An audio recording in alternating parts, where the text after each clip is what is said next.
ನಮಸ್ಕಾರ ಎಲ್ಲರೂ ಹೇಗಿದ್ದೀರಾ? ಆರಾಮಿದ್ದೀರಾ ಅಂದ್ಕೊಂಡಿದ್ದೀನಿ. ನಾನು ಕೂಡ ಆರಾಮಿದ್ದೀನಿ. ಇವತ್ತು ನಾನು ಬೆಳಗ್ಗೆನೆ ಟೊಮೊಟೊ ಬಾತ್ ಮಾಡ್ತಾಯಿದ್ದೆ. ಸ್ಕೂಲಿಗೆ ಕಳಿಸ್ಬೇಕು ನನ್ನ ಮಗಳನ್ನ. ನನ್ನ ಮಾಮನ ಆಫೀಸ್ಗೆ ಹೋಗ್ತಾರೆ, ಹಂಗಾಗಿ ಬೆಳಗ್ಗೆನೆ ಟೊಮೊಟೊ ಬಾತ್ ಮಾಡ್ತಾಯಿದ್ದೀನಿ. ಏನೋ ರೆಸಿಪಿ ಎಲ್ಲರೂ ಮಾಡೋ ರೀತಿಯೇ ಮಾಡ್ತಾಯಿದ್ದೀನಿ. ನಾನು ಸ್ಪೆಷಲಾಗಿಲ್ಲ. ಸ್ವಲ್ಪ ಒಂದು 6ರಿಂದ 7 ಟೊಮೊಟೊ ಕಟ್ ಮಾಡ್ಕೊಂಡಿದ್ದೆ, ಒಂದು 3 ಈರುಳ್ಳಿ, ಒಂದು 2 ಒಣಮೆಣ್ಸಿನ್ಕಾಯಿ ಹಾಕಿ, ಸ್ವಲ್ಪ ಚಕ್ಕೆ, ಲವಂಗ, ಏಲಕ್ಕಿ, ಚಕ್ರ ಮೊಗ್ಗು, ಕಲ್ಲುವು ಅವೆಲ್ಲ ಹಾಕಿದ್ದೀನಿ ಅಷ್ಟೇ. ಹಾಕ್ಬಿಟ್ಟು ಸ್ವಲ್ಪ ಫಸ್ಟ್ ಈರುಳ್ಳಿ, ಹಸಿಮೆಣ್ಸಿನ್ಕಾಯಿ ಎಲ್ಲ ಹಾಕ್ಬಿಟ್ಟು ಒಗ್ಗರಣೆ ಮಾಡಿದೆ. ನಂತರ ನಾನು ಹೆಚ್ಚಿಟ್ಕೊಂಡಿರೋ ಅಂಥ ಟೊಮೊಟೊನ ಒಗ್ಗರಣೆ ಹಾಕ್ಕೊಂಡೆ. ಒಗ್ಗರಣೆಗೆ ಸ್ವಲ್ಪ ಬೇಗ ಬೇಯಲಿ ಅಂತೇಳ್ಬಿಟ್ಟು ಸ್ವಲ್ಪ ಉಪ್ಪನ್ನು ಹಾಕ್ತೆ. ಉಪ್ಪನ್ನು ಹಾಕ್ಬಿಟ್ಟು ಚೆನ್ನಾಗಿ ಬಾಡಿಸ್ತೀನಿ.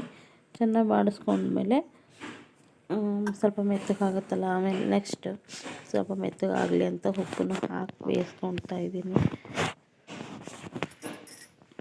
ಸ್ವಲ್ಪ ಅರಿಶಿನ ಹಾಕ್ತಾಯಿದ್ದೀನಿ. ಅರಿಶಿನ ಹಾಕ್ಬಿಟ್ಟು ನಾನು ಮಸಾಲೆಗೆ ಒಂದು ಸ್ವಲ್ಪ ಬೆಳ್ಳುಳ್ಳಿ, ಶುಂಠಿನ ಹಾಕ್ಕೊಂಡೆ. ಹಾಗೆ ಸ್ವಲ್ಪ ಕಾಯಿನೂ ಹಾಕ್ಕೊತಾ ಇದ್ದೀನಿ. ಟೊಮೊಟೊ ಬಾತಿಗೆ ಕಾಯಿ ಹಾಕ್ಕೊಳ್ಳಿ, ತುಂಬ ಚೆನ್ನಾಗಿರುತ್ತೆ. ಹಾಗೆ ಟೊಮೊಟೊ ಬಾತಿಗೆ ಹಾಲು ಹಾಕಿದ್ರು ಚೆನ್ನಾಗಿರುತ್ತೆ. ನಂಗೆ ಟೈಮ್ ಇರಲಿಲ್ಲ ಹಾಲೆಲ್ಲ ತೆಗಿಯೋಕ್ಕೆ, ಹಾಗಾಗಿ ನಾನು ಬರೀ ಕಾಯಿನೇ ಹಾಕ್ಕೊಂಡೆ. ಸ್ವಲ್ಪ ಪುದೀನ, ಸ್ವಲ್ಪ ಕೊತ್ತಂಬರಿ ಹಾಕ್ಬಿಟ್ಟು ನಾನು ಅದನ್ನು ರುಬ್ಕೊಂಡ್ಬಿಟ್ಟೆ. ನೋಡಿ, ಈ ಥರ ನೈಸಾಗಿ ರುಬ್ಕೊಬೇಕು. ರುಬ್ಕೊಂಡಾದಮೇಲೆ ನೆಕ್ಸ್ಟು ನಾನು ಬಟಾಣಿ ನೆನೆಸಿಟ್ಟಿದ್ದೆ, ಅದನ್ನು ಸ್ವಲ್ಪ ನಾನು ಈ ಒಗ್ಗರಣೆ ಒಳಗೇ ಹಾಕ್ತೀನಿ. ಯಾಕಂದರೆ ಒಗ್ಗರಣೆ ಒಳಗೆ ಸ್ವಲ್ಪ ಬೆಂದರೆ ಆಮೇಲಿಂದ ನಾನು ಕುಕ್ಕರ್ ವಿಶಿಲ್ ಮಾಡಿಸಿದಾಗ ಆವಾಗ ಒಂದು ಸ್ವಲ್ಪ ಬೇಯುತ್ತೆ, ಚೆನ್ನಾಗಿ ಮೆತ್ತಗಾಗುತ್ತೆ ಅಂತ. ಮಕ್ಕಳೆಲ್ಲ ತಿನ್ನೋಕ್ಕೆ ಚೆನ್ನಾಗಿರುತ್ತೆ ಮೆತ್ತು ಬೆಂದರೆ ಅಂತ. ನೋಡಿ, ಈ ಥರ ಒಗ್ಗರಣೆ ಎಲ್ಲ ಫ್ರೈ ಆಗಿದೆ. ಇವಾಗ ನಾನು ಬಟಾಣಿ ಕಾಳನ್ನು ಸಮೇತ ನೆನೆಸಿರೋಂಥ ಬಟಾಣಿ ಕಾಳನ್ನು ಹಾಕ್ಕೊಂಡೆ. ಹಾಗೆ ನಾನು ಸ್ವಲ್ಪ ಮಸಾಲೆನೂ ಹಾಕ್ಕೊತಾ ಇದ್ದೀನಿ, ರುಬ್ಬಿರೋದನ್ನು. ಏನು ಜಾಸ್ತಿ ಮಸಾಲೆನ ಹಾಕಿಲ್ಲ ನಾನು, ಸಿಂಪಲ್ ಮಸಾಲೆ.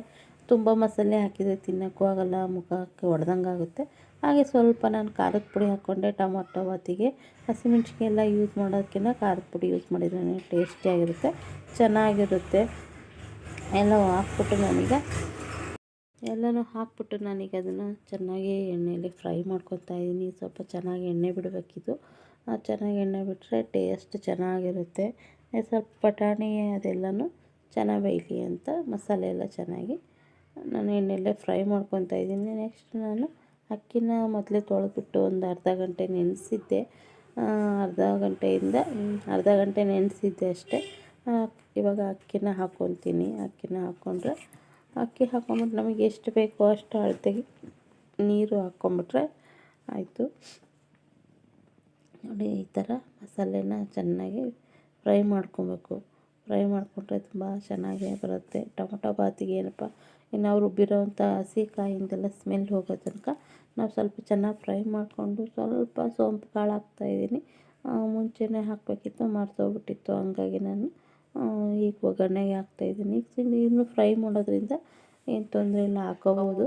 ಆಮೇಲೆ ನಾನು ಅಕ್ಕಿನ ಒಂದು ಅರ್ಧ ಗಂಟೆ ಮುಂಚೆನೇ ತೊಳೆದು ನೆನೆಸಿಟ್ಟಿದ್ದೆ. ಅದನ್ನು ನಾನಿವಾಗ ಮಸಾಲೆಗೆ ಹಾಕ್ತಾಯಿದ್ದೀನಿ. ಎಲ್ಲ ಹಾಕ್ಕೊಂಬಿಟ್ಟು ಚೆನ್ನಾಗಿ ಫ್ರೈ ಮಾಡ್ಕೊಬೇಕು. ಸ್ವಲ್ಪ ಅಕ್ಕಿನ ಮಸಾಲೆ ಒಳಗೆ ಸ್ವಲ್ಪ ಚೆನ್ನಾಗಿ ಬಾಡಿಸ್ಕೊಂಬಿಟ್ಟು ನಮಗೆ ಅಳತೆಗೆ ಎಷ್ಟು ಬೇಕೋ ನೀರಷ್ಟು ಹಾಕ್ಕೊಂಡು ಉಪ್ಪು ಖಾರ ಎಲ್ಲ ನೋಡಿಕೊಂಡು ಆಮೇಲಿಂದ ಮೇಲೇ ಸ್ವಲ್ಪ ಕೊತ್ತಂಬರಿ, ಪುದೀನ ಹಾಕ್ಬಿಟ್ಟು ನಾನು ವಿಶಿಲ್ ಮುಚ್ಚಿಬಿಟ್ಟೆ. 2 ವಿಶಿಲ್ ಆದರೆ ಸಾಕು. ನೋಡಿ, ಪಲಾವ್ ಈ ಥರ ತುಂಬ ಚೆನ್ನಾಗಿ ಬಂದಿತ್ತೆ. ಟೇಸ್ಟು ತುಂಬ ಚೆನ್ನಾಗಿತ್ತು, ನನಗೂ ತುಂಬ ಇಷ್ಟನೇ ಆಯಿತು. ಇನ್ನೂ ಒಂಥರನೂ ಮಾಡ್ಬೋದು. ನಾನು ಈ ಥರ ಮಾಡಿ ತೋರಿಸಿದ್ದೀನಿ.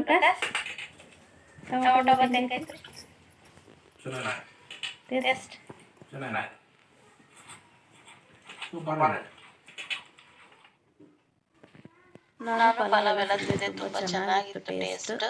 ಆಮೇಲೆ ನಾನು ವಿಡಿಯೋ ಮಾಡೋಕ್ಕೆ ಆಗಲಿಲ್ಲ, ತುಂಬ ತಲೆಬೇರೆ ನೋಡ್ತಾ ಇತ್ತು, ಮಲಗಿಬಿಟ್ಟಿದ್ದೆ. ಇವಾಗ ಬಂದು ಸ್ವಲ್ಪ ವಿಡಿಯೋ ಮಾಡೋಣ ಅಂತ ಬಂದೆ. ಇವತ್ತಿನ ವಿಡಿಯೋ ತುಂಬ ತಲೆನೋವು, ಹಂಗಾಗಿ ಇವತ್ತಿನ ವಿಡಿಯೋ ಮಾಡ್ತಾ ಇದ್ದೀನಿ. ಅಡುಗೆ ತುಂಬ ಲೈಕ್ ಮಾಡಿ, ಶೇರ್ ಮಾಡಿ, ಸಬ್ಸ್ಕ್ರೈಬ್ ಮಾಡಿ. ಹೀಗೆ ಯಾವಾಗ ಸಪೋರ್ಟ್ ಮಾಡ್ತಾ ಇರಿ. Thank you for watching.